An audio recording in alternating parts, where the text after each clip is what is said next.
अस्सलाम वालेकुम, सत श्री अकाल, नमस्कार दोस्तों। मेरा नाम डॉक्टर उमर सैयद है और आप सभी का आपके चैनल में बहुत बहुत स्वागत है।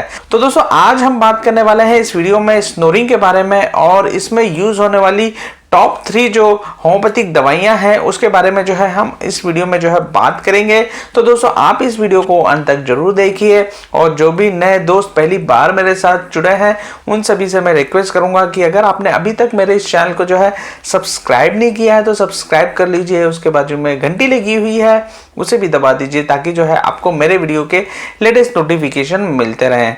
तो चलिए दोस्तों शुरू करते हैं आज का वीडियो।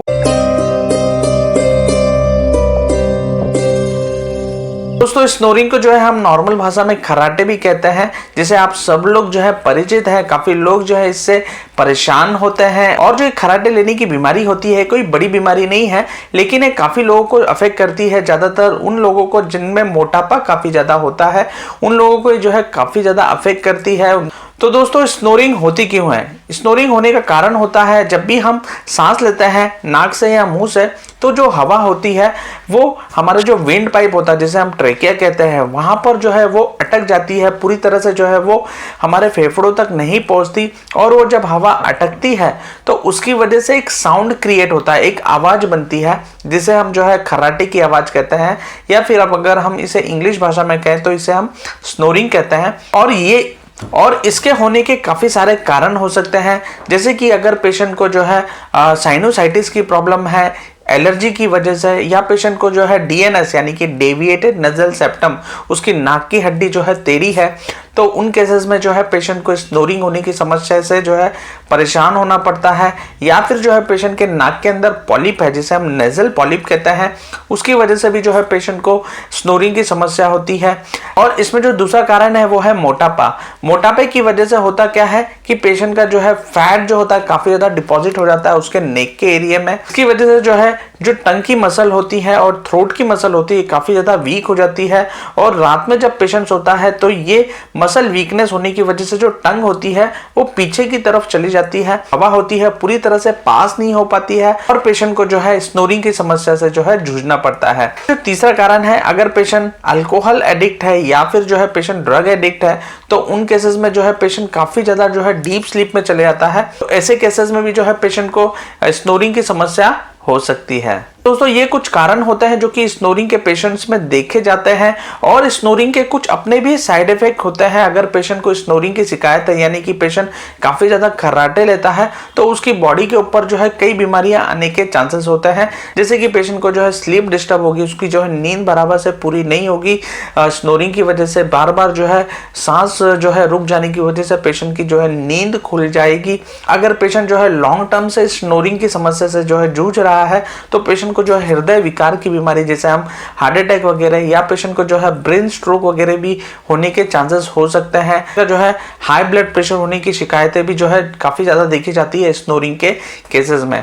इसके ऊपर ऑलरेडी एक डेडिकेटेड वीडियो मेरे चैनल के ऊपर अवेलेबल है जिसका लिंक आपको जो है आई बटन के ऊपर मिल जाएगा। आप जाके इस लिंक को जो है चेक कर सकते हैं। इस वीडियो के समाप्त होने के बाद में वीडियो में जो है हम 3 इंपॉर्टेंट होम्योपैथिक मेडिसिन है उसके बारे में जो है जानने वाले हैं। तो दोस्तों इसमें सबसे पहली जो दवाई है वो है ओपियम। तो ओपियम जो है एक इंपॉर्टेंट रेमेडी है खर्राटे के पेशेंट्स के लिए। इसलिए जो ओपियम के पेशेंट होते हैं इनकी हिस्ट्री होती है कि ये काफी ज्यादा ड्रिंक वगैरह करते हैं, कभी कभी जो है ये ड्रग्स वगैरह लेने की भी पेशेंट को जो है हिस्ट्री होती है। और इस तरह के जो पेशेंट होते हैं डीप स्लीप में जाने के बाद में इनके जो है खर्राटे काफी ज्यादा पेशेंट्स के जो है बढ़ जाते हैं। ओपियम के पेशेंट होते हैं ये काफी ज्यादा स्लीपीनेस होता है ऐसे पेशेंट्स में, यानी कि काफी ज्यादा इनको जो है नींद होती है। ये इस तरह के पेशेंट जो होते हैं दिन और रात दोनों समय पे जो है ये सोते हैं और ऐसे पेशेंट में जो है रैटलिंग टाइप की जो है साउंड की आवाज आती है छाती के अंदर और पेशेंट को जो है ब्रीथलेसनेस वगैरह फील होता है, इरिटेबिलिटी काफी ज्यादा होती है, नर्वसनेस काफी ज्यादा होता है। ओपियम के जो पेशेंट होते हैं ये कंसंट्रेशन में इनको डिफिकल्टी होती है और काफी ज्यादा जो है ये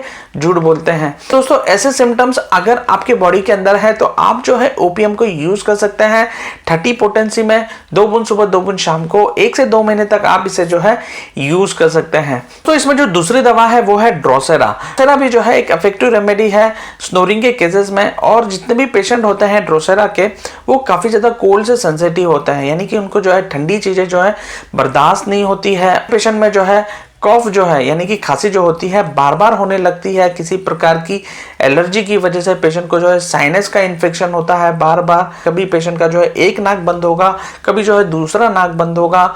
ऐसे पेशेंट जो है साइनोसाइटिस से जो है काफी ज्यादा जो है परेशान होते हैं। ड्रोसेरा के पेशेंट को काफी ज्यादा एंग्जाइटी होती है, रेस्टलेसनेस होता है, और अगर वो अकेला रहे तो बहुत ज्यादा दुखी होता है। तो अगर ऐसे कोई सिम्टम्स अगर आपके बॉडी के अंदर है तो आप जो है ड्रोसेरा को यूज कर सकते हैं 30 पोटेंसी में।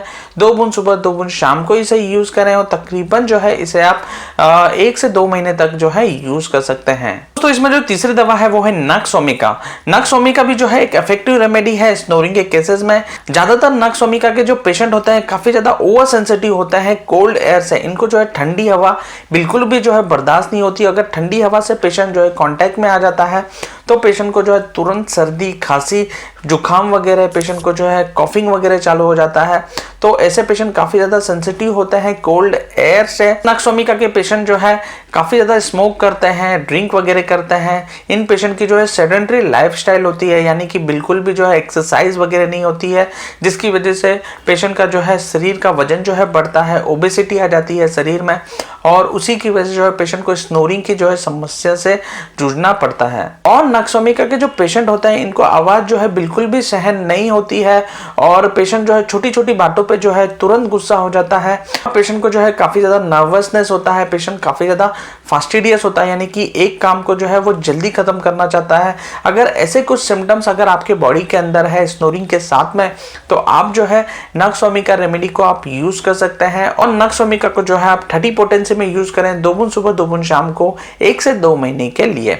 तो दोस्तों आप बताइए आपको मेरा वीडियो कैसा लगा, पसंद आया होगा तो प्लीज लाइक शेयर कमेंट जरूर करें, और मेरे चैनल को जो है सब्सक्राइब करना ना भूलें। उसके बाजू में घंटी लगी हुई है उसे भी दबा दीजिए ताकि जो है आपको मेरे वीडियो के लेटेस्ट नोटिफिकेशन मिलते रहे। तो दोस्तों मैं जो हूँ लाइव क्लिक में आता हूँ हर सोमवार से गुरुवार 2 बजे से लेकर 2:30 बजे के बीच में। तो उस दौरान भी जो है आप मुझसे जुड़ सकते हैं, आपके सवाल मुझसे कर सकते हैं।